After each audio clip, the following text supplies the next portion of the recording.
मेरे हिसाब से 5 साल ही पकड़ लेते। और 5 साल भी कैसी मेहनत करोगे पता है? डूबे हुए हो, दिन रात वही काम कर रहे हो, खाने पीने की सुध नहीं है। तो जो डेडिकेशन वहां दिखा रहे हो, यहां 1.5 साल दिखा दो, वही चीज दे रहे तुम्हें, उसके साथ पावर दे रहे। क्योंकि पैसा तो आ जाएगा उधर, लेकिन तब भी कोई तकलीफ जिंदगी में हुई तो लाइन में खड़े रहना है।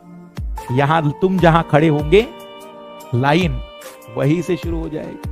तो तुम्हें पावर मिल रही है, तुम्हें पैसा मिल रहा है, तुम्हें बंगला मिल रहा है, तो मेरे हिसाब से वही डेडिकेशन दिखाओ जो मैं दिखा रहा हूं। भाई मैं पैसों के लिए कर रहा हूं ना, आपको दिखता है ना खुले तौर पर, आप भी तो उसी के लिए कर लीजिए। मैं 11 घंटे पढ़ा सकता हूं 2-2.5 करोड़ रुपए के लिए, तो आप नहीं कर सकते? आप भी सोचो 2-2.5 करोड़ रुपए कमाएंगे हम लोग, और एक साथ मिलेगा, एक मुश्त मिलेगा। मुझे तो उतना सम्मान भी नहीं मिलता है जब मैं घर जाता हूं, तो पर तुम्हें तो जैसे ही पहुंचोगे घर तो लोग कहेंगे कलेक्टर साहब आए हैं। 10 लोग केवल इसी से बस नमस्कार करने आएंगे, चेहरा दिखाने के लिए। वे लोग जो तुम्हें देखना पसंद नहीं करते, वो कहते थे कि यार ये भी लोग IAS बनेंगे, पर जब बन गए तो वो मिलने आ रहे हैं। सम्मान उनकी आंखों में दिख रहा है। ऐसा लग रहा है कि इस व्यक्ति को अगर मैं थोड़ा चिल्ला दूं तो रो देगा ये। वो फीलिंग आएगी कि अरे अब मेरे अंदर की पावर कुछ और है। तो मैं कहूंगा ताकत लगाओ, डेडिकेशन दो, 3 साल का टारगेट बना दो। 3 साल में इस पार नहीं होता है तो मकसद मत बनाओ। तुम्हें लगे तो उसके साथ साथ 3 साल के बाद जो करना वो करना। और सिलेक्शन की पॉसिबिलिटी UPSC में जितनी ज्यादा है उतनी भारत के किसी भी एग्जाम में सच में नहीं है। उसके 2 कारण। ईमानदारी, अगर 1000 सीटें UPSC में आई हैं तो 990 सीटें ईमानदारी वाली। ये रेशो भारत के किसी एग्जाम में नहीं है। तुम स्टेट PCS में ले लो, 500 सीटें आई है तो कभी तुम्हें पता चलेगा कि 200 सही थी, 300 सही थी, कभी पता चलेगा 50 भी ढंग की नहीं थी।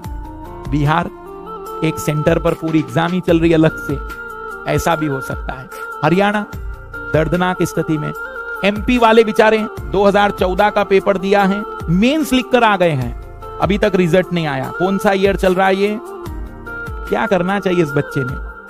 अभी तक मेंस का रिजल्ट नहीं, क्योंकि केस चल रहे हैं। 2019 में एग्जाम दोगे, पता चलेगा MPPSC 2026 में क्लियर हुआ। तब तक तुम 2 बच्चों के पिता बन चुके थे, 2 बच्चों के माता बन चुके थे। बच्चे ने कहा कि आपका एग्जाम कब हुआ था? आप कह रहे हाँ मुझे भी याद आ रहा है, मैंने दिया था शायद। तो ऐसी भी स्थिति। रोल नंबर होता है, कई बार रोल नंबर ही नहीं पता है, तो अब कहता है भी क्या कर सकते हैं। और अद्भुत तो यह है कि इन संस्थानों को आप जब कहेंगे कि हमारा रोल नंबर नहीं मिल रहा, तो वो कह रहे हैं हमें खुद नहीं पता आपका रोल नंबर क्या है। तो स्थिति दयनीय होती है। अच्छी एग्जाम है UPSC, टाइम पर रहती है विथ एक्यूरेसी के साथ, बेईमानी सबसे कम है। इसलिए साल भर का टारगेट और साल भर में सारी चीजें कंप्लीट। हमेशा UPSC का नियम है कि अगली एग्जाम से पहले पिछली एग्जाम का सब कुछ क्लियर हो जाए। तो बिल्कुल तनाव मुक्त होकर इसी एग्जाम पर लगना। अगर तुम्हें कुछ और टारगेट करना है तो CAPF, 3रे नंबर पर स्टेट लेवल की एग्जाम दोगे। पर कोई स्टूडेंट ये नहीं दिमाग में रखेगा कि मैं UPSC के साथ बैंकिंग देना चाहता हूं। होता है, वो कर सकते हैं, कोई बुरा नहीं वो, लेकिन उसको मेन मत बनाना। मेन एक ही है UPSC, क्योंकि